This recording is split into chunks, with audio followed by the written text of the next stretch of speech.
என்ன பார்க்க போகிறோம்னு பார்த்தீங்கன்னா, இந்த மாதிரி பிளாஸ்டிக் கண்டெய்னரை எப்படி யூஸ் பண்ணுறதுன்னு பார்க்கலாம். இது வந்து டேட்ஸ்லாம் வாங்கினா கொடுப்பாங்க இல்லைங்களா, அந்த பிளாஸ்டிக் கண்டெய்னர் தான். இந்த பிளாஸ்டிக் கண்டெய்னருடைய மேல் பகுதியில் நான் ஹோல்ஸ் போடுற மாதிரி சின்னதாக ஒரே ஒரு ஹோல்ஸ் மட்டும் போட்டு எடுத்துக்கலாங்க.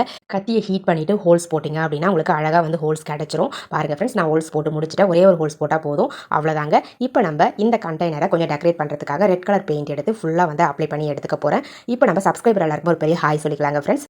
ரேவதி, அனு, அன்னபூரணி, பிரசாந்த், உமா, பவிஸ்ரீ, சஃபா, சாய் பவித்ரா இவங்க எல்லாருக்குமே ஒரு பெரிய ஹாய் சொல்லிக்கலாங்க ஃப்ரெண்ட்ஸ். ஓகே ஃப்ரெண்ட்ஸ், இப்போ நம்ம வீடியோக்குள்ளே போகலாங்க.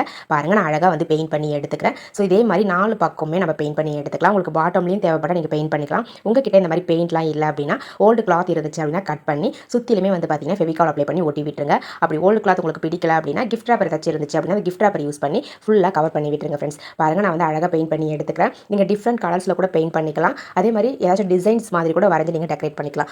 உங்களுக்கு எப்படி பிடிச்சிருக்கோ, உங்களுக்கு எப்படி தோணுதோ, உங்ககிட்ட என்ன பொருட்கள் இருக்குதோ அதை வச்சு நீங்கள் டெக்கரேட் பண்ணி எடுத்துக்கோங்க ஃப்ரெண்ட்ஸ். பாருங்கள், நான் ஃபுல்லாக பெயிண்ட் பண்ணி முடிச்சிட்டேன். நான் வந்து இந்த 4 பக்கங்கள் மட்டும் தான் பெயிண்ட் பண்ண போகிறேன். பாட்டமில் வந்து நான் பெயிண்ட் பண்ண போகிறதில்ல. அவ்வளோதாங்க ஃப்ரெண்ட்ஸ். இப்போ நம்ம அந்த ஹோல்ஸ் போட்டோம் இல்லைங்களா, அந்த ஹோல்ஸை யூஸ் பண்ணி இந்த கண்டெய்னரை அழகாக ஸ்விட்ச் போர்டு பக்கத்தில் ஒரு ஹூக் வந்து செட் பண்ணிவிட்டு அந்த ஹூக்கில் இந்த ஹோல்ஸை யூஸ் பண்ணி இந்த கண்டெய்னரை ஹேங் பண்ணி விட்டுருங்க. எதுக்காக இதை வந்து ஸ்விட்ச் போர்டு பக்கத்தில் நம்ம ஹேங் பண்ணுறோன்னா, நம்ம சார்ஜெல்லாம் யூஸ் பண்ணுவோம் இல்லைங்களா, மொபைல் சார்ஜ் போட்டு முடிச்ச பிறகு இந்த சார்ஜரை அப்படியே ப்ளக் பாயிண்ட்டில் விட்டுடுவோம். அந்த மாதிரி விடும்போது அந்த பக்கத்தில் நம்ம உட்காரும்போதோ இல்லை வந்து அந்த பக்கம் போயிட்டு வரும்போது ரொம்ப டிஸ்டர்பன்ஸாக இருக்கும் இந்த சார்ஜர் கேபிள். நீங்கள் சார்ஜ் போட்டு முடிச்ச பிறகு அழகாக அந்த சார்ஜர் கேபிளை இந்த ஆர்கனைசரில் நீங்கள் ஆர்கனைஸ் பண்ணி வச்சுக்கலாம். அதே மாதிரி மொபைல் சார்ஜ் பண்ணும்போது மொபைலை கூட இதில் நீங்கள் வச்சு யூஸ் பண்ணிக்க முடியும், சார்ஜ் பண்ணிக்க முடியும். ரொம்பவே கம்ஃபர்டபுளாக இருக்கும். மொபைல் சார்ஜ் பண்ணி முடிச்ச பிறகு மொபைலுக்கு பதிலாக சார்ஜரை வந்து இதில் வச்சு நீங்கள் யூஸ் பண்ணிக்கலாம். ஸோ 2 பர்பஸ்க்குமே இந்த ஆர்கனைசர் ரொம்ப யூஸ்ஃபுல்லாக இருக்கும், ரொம்ப ஸ்ட்ராங்காகவும் இருக்கும். தேவைப்படுறவங்க ட்ரை பண்ணி பாருங்கள்.